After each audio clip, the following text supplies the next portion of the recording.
अभी हाल के महीनों में ही हमने अखबारों में देखा कि बिहार के कई जिलों में महिलाओं के ब्रेस्ट मिल्क में यूरेनियम पाया गया है। ये खबर हम फॉलो कर ही रहे थे कि तभी एक दूसरी खबर दिल्ली से आई कि दिल्ली के ग्राउंड वाटर में जो वाटर सप्लाई है, घरों में जो पानी आता है, उसमें यूरेनियम की मात्रा तय मात्रा से कई गुना बढ़ी हुई है। मैंने अखबार में बहुत ध्यान से पढ़ा कि शायद पता चले कि इसकी वजह क्या है, किस वजह से दिल्ली जैसे शहर के पीने के जल में यूरेनियम की मात्रा इतनी अधिक सांद्रता में मिल रही है। अखबारों में स्पष्ट कारण नहीं लिखा हुआ था, बस इतना ही लिखा हुआ था कि जो फास्फेट फर्टिलाइजर्स इस्तेमाल होते हैं एग्रीकल्चर एक्टिविटीज़ में, उसकी वजह से यूरेनियम ग्राउंड वाटर में पहुंच रहा है। लेकिन सवाल ये था कि दिल्ली जैसे शहर में, जिसकी अधिकतर ज़मीन की कंक्रीटिंग कर दी गई है, कोलतार की सड़कों से ढक दी गई है और हर जगह पर कंक्रीट है, वहाँ पर कोई ऐसी एग्रीकल्चर एक्टिविटीज़ तो नहीं होती कि जहाँ पर फास्फेट फर्टिलाइजर्स का इस्तेमाल किया जाता हो, जिसकी वजह से लगातार ग्राउंड वाटर में ये यूरेनियम जैसी चीज़ पहुँच रही है। तो जब इस पे गहन रिसर्च किया मैंने, तो इसका कारण आप जानते हैं कि क्या था? इस तरह के बढ़ी हुई मात्रा में यूरेनियम के पाए जाने के पीछे रिवर्स ऑस्मोसिस था। रिवर्स ऑस्मोसिस, आरओ, जो हम घरों में पानी को प्यूरिफाई करने के लिए इस्तेमाल करते हैं। आप सोचिए कि ये आरओ करता क्या है?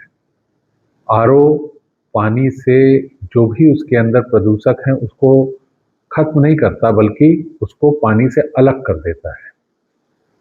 और आपने देखा होगा कि आरओ में एक पाइप लगा रहता है जिससे रिजेक्ट वाटर ड्रेन हो रहा होता है। जब पानी फिल्टर हो करके इकट्ठा हो रहा होता है, उसी साथ ही साथ वो एक रिजेक्ट वाटर ड्रेन हो रहा होता है। तो जो पानी में से जितने भी एलिमेंट्स हैं वो सेपरेट करता है आरओ सिस्टम, वो रिजेक्ट वाटर से वापस बह रहा होता है, जो जनरली खुले सिंक में बह रहा होता है, और वो बहते हुए नालियों के माध्यम से पहुंच करके कई बार हमारे वाटर सोर्स में पहुंच जाता है। तो आरओ एक्चुअली करता क्या है कि समझिए कि आपकी कोई पानी 10 लीटर पानी मान लीजिए उसने फिल्टर किया और 2 लीटर पानी रिजेक्ट किया, तो उस 2 लीटर पानी में 10 लीटर के पानी के बराबर जो पानी के अंदर जो जितने भी एलिमेंट्स मौजूद थे, इसमें यूरेनियम था, बहुत सारे इलेक्ट्रोलाइट्स थे, बहुत सारे माइक्रोन्यूट्रिएंट्स थे, या बहुत सारे मिनरल्स थे, कैल्शियम था, सबको मोर देन 95% उसको सेपरेट करके उस 2 लीटर पानी में पहुंचा दिया। तो 2 लीटर की जो कंसंट्रेशन है वो 5 से 10 गुना ज़्यादा हो गई, जो वापस सोर्स में चला गया। इस तरीके से कई डिकेड्स से हमारे यहाँ मुझे लगता है 25-30 साल से बहुत ज़्यादा आरओ का चलन बढ़ा है, और दिल्ली जैसे शहर में करोड़ों घर हैं जहाँ पर आरओ इस्तेमाल हो रहा है, और हर रोज ये क्रिया होती है कि पानी आता है और उसके अंदर से सारे एलिमेंट्स को रिजेक्ट वाटर के थ्रू वापस भेज दिया जाता है बढ़ी हुई कंसंट्रेशन में। हमने विकास के नाम पर अपने प्रकृति के सारे संसाधनों को प्रदूषित कर दिया, जिसमें जल, वायु, मिट्टी सब कुछ थी। फिर हमने सोचा कि RO, air conditioner, air filter के माध्यम से हम एक सैनिटाइज्ड लाइफ जी सकते हैं, और हम इस तरह के जो खतरे जो हमने खुद उत्पन्न किए हैं विकास के नाम पर, उससे हम बच जाएंगे। हमने आरओ के माध्यम से क्या प्राप्त किया? जब आरओ पानी को फिल्टर भी कर दे, अगर उसके अंदर कोई भी हानिकारक लेड, आर्सेनिक, यूरेनियम जैसी कोई चीज़ ना भी हो, तो आरओ उसके अंदर मौजूद हर उस लाभकारी माइक्रोन्यूट्रिएंट्स को, मिनरल्स को, इलेक्ट्रोलाइट्स को फिल्टर कर देता है, हटा देता है, जो हमारे शरीर के लिए बहुत ज़रूरी होता है। आरओ का पानी न्यूट्रिशनली डेड वाटर होता है। उसके अंदर कोई ऐसे इलेक्ट्रोलाइट्स या ऐसे कोई मिनरल नहीं होते जिसकी हमें शरीर को ज़रूरत होती है, शरीर को जिसकी बहुत ही ज़्यादा ज़रूरत होती है। और जब इलेक्ट्रोलाइट रहित, मिनरल रहित, कैल्शियम रहित पानी जब हमारे शरीर में पहुंचता है तो हमारे शरीर से ये सारे एलिमेंट्स ले लेता है, जिसकी डिफिशियंसी हमारे शरीर में हो जाती है। मैं कई बार सोचता हूँ कि हमने विज्ञान का दुरुपयोग करके जितनी भी टेक्नोलॉजीज डेवलप की, ये सोच करके कि हम बहुत अपने आप को सुरक्षित कर रहे हैं, वो हमें सदा ही उल्टा पड़ा। हमने एक क्लीन या न्यूट्रिशनली डेड वाटर हमने अपने अचीव कर लिया कि शायद हम इसको पिएंगे तो इससे हमें कोई इन्फेक्शन नहीं होगा, कोई खतरा नहीं होगा। लेकिन जो आरओ का सिस्टम हमने इस्तेमाल किया, आरओ का जो रिजेक्ट वाटर हमने अपने घर से ड्रेन कर दिया ये सोच करके कि इसको तो हमने बाहर फेंक दिया है, वो जब वापस बहते हुए हमारे वाटर सोर्स में पहुंचा तो वो फिर लौटा हमारे घर में, हमारे जल में। और आप जानते हैं कि जब ये मिट्टी में पहुंचता है तो उसमें उग रहे जो फल सब्जियां हैं उनकी जड़ें यूरेनियम को सोख लेती हैं और इस तरह से ये हमारे खाने में बढ़ी हुई मात्रा में, बढ़ी हुई कंसंट्रेशन में पहुंच जाता है। हमने उसको अपने घर से सिंक के माध्यम से निकाला था, लेकिन जब वो लौटा तो हमारे खून में, हमारे खाने की प्लेट में वापस आया। मैं सोचने लगा कि इस आरओ का आविष्कार पहली बार कहाँ हुआ।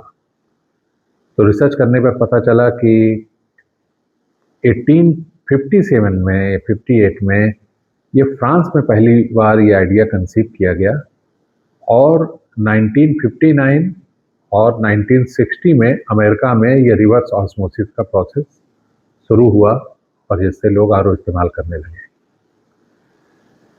अब जैसा कि होता है कि हमारे देश में विकास का नाम है कि हम अमेरिका को या वेस्ट को मिमिक करें, तो हमने मिमिक किया, हम अब आरओ अपने यहाँ ले आए।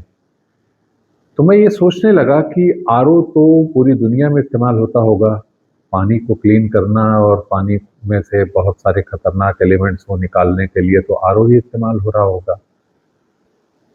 तो स्टडी करने पर पता चला कि अमेरिका, फ्रांस, ऑस्ट्रेलिया, दुनिया भर के देशों में ZLD नाम की टेक्नोलॉजी इस्तेमाल होती है आरओ में, जीरो लिक्विड डिस्चार्ज टेक्नोलॉजी। इसके तहत जैसे हमारे घर में एक रिजेक्ट वाटर बहता रहता है लगातार, उनके यहाँ ऐसा कुछ भी नहीं होता। उनके यहाँ एक कार्टेज होती है जिसमें वो सॉलिड फॉर्म में एकम्युलेट हो जाता है और उसको सुरक्षित तरीके से उसका निस्तारण किया जाता है। इजराइल में तो एक तालाब में उस पानी को इकट्ठा करके उसको सुखाते हैं, जब वो सॉलिड फॉर्म में हो जाता है तब फिर उसको जो है उसका निस्तारण किया जाता है इकट्ठा करके। यूएई में उस रिजेक्ट वाटर को इकट्ठा करके वो सीधा समुद्र में डाल देते हैं ताकि वो डाइल्यूट हो जाए उस समुद्र के पानी में। लेकिन ये हमारा ही देश है जहाँ पर हमने वेस्ट की नकल की, आरओ ले आए, लेकिन ठीक से नकल भी नहीं किया।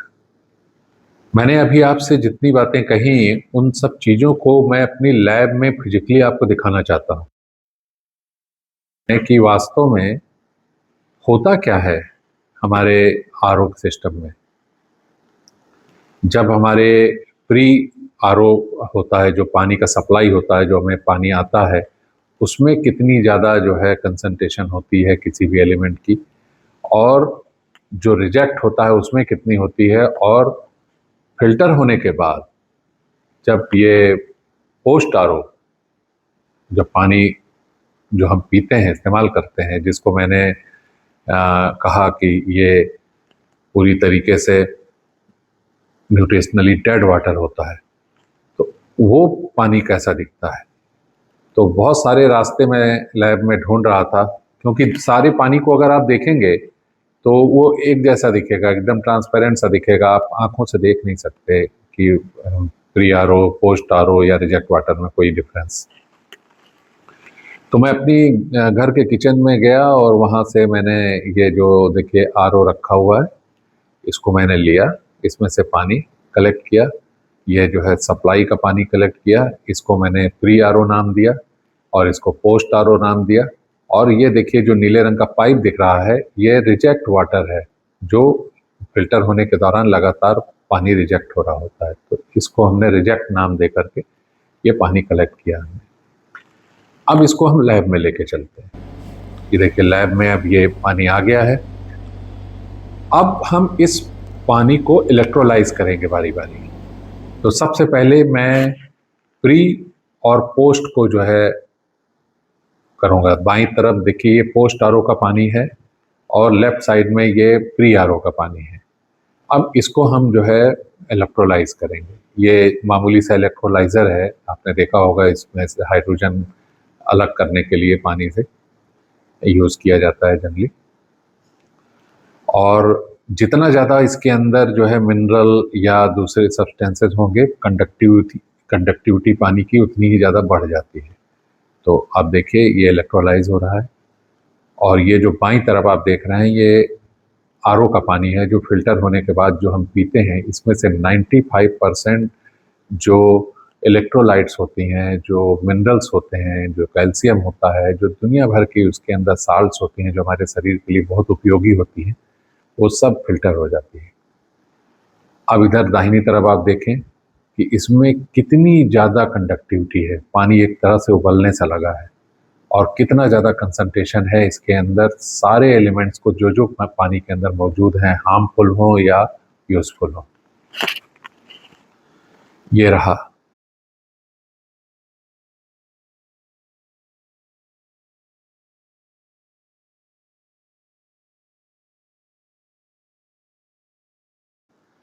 अब हम जो है रिजेक्ट वाटर और जो है प्री आरओ वाटर, जो पानी हमारे घरों में सप्लाई होता है और जो आरओ के द्वारा रिजेक्ट होता है, उसका कंपैरिजन देखेंगे। देखिए बाईं तरफ ये सप्लाई का पानी है जो प्री आरओ है, और दाहिनी तरफ आप देखिए ये आपको जो है रिजेक्ट वाटर है। अब रिजेक्ट वाटर में और इसमें क्या डिफरेंस है, इलेक्ट्रोलाइज करने पर पता चला। तो मैं अब इसको इलेक्ट्रोलाइज करता हूँ। देखिए आपको कंडक्टिविटी साफ दिखाई दे रही है, क्योंकि जो रिजेक्ट वाटर है उसके अंदर कंसंट्रेशन जो है मिनरल्स की, इलेक्ट्रोलाइट्स की या तमाम एलिमेंट्स की बहुत ज़्यादा है, जिसकी वजह से बहुत ज़्यादा वो जो है कंडक्टिव है बाएं वाले के कंपैरिजन में। और जब मैंने इस रेसिड्यूज को सेपरेट करके मेज़र किया तो 5 से 10 गुना ज़्यादा कंसंट्रेशन मुझको मिली रिजेक्ट वाटर में, जो हम वापस सोर्स को भेज देते हैं। अब आप सोचिए कि ये आरओ करता क्या है। आरओ आपके पानी से सारे एलिमेंट्स जो हमने विकास के नाम पर जो जहर डाला था, तो उसको तो हटा ही देता है, लेकिन साथ ही साथ जो हमारे शरीर के लिए बहुत ही वाइटल होती है, जो बहुत ज़रूरी होती है, उस तरह के मिनरल्स, इलेक्ट्रोलाइट्स को भी हटा देता है, जिसकी वजह से हमारे शरीर में इलेक्ट्रोलाइट्स की और इस तरह के मिनरल्स की कमी हो जाती है। ये ऐड तो कुछ कर नहीं सकता, लेकिन साथ में ये माइक्रो प्लास्टिक, क्योंकि अधिकतर पूरी बॉडी जो फिल्ट्रेशन की जितनी भी यूनिट है वो सब प्लास्टिक की बनी होती है, तो माइक्रो प्लास्टिक जैसी नैनो साइज में और माइक्रोन साइज की प्लास्टिक जरूर ऐड कर देता है, क्योंकि ये पानी के अंदर माइग्रेट हो जाते हैं पानी इसमें रहने से। तो आपने देखा कि जो है आरओ जो हम कितनी खुशी खुशी इस्तेमाल करते हैं अपने आप को सुरक्षित महसूस करने के लिए, कि जो है अब हम किडनी की प्रॉब्लम से या तमाम टॉक्सिसिटी से बच जाएंगे, वो हमारे लिए क्या कर रहा है।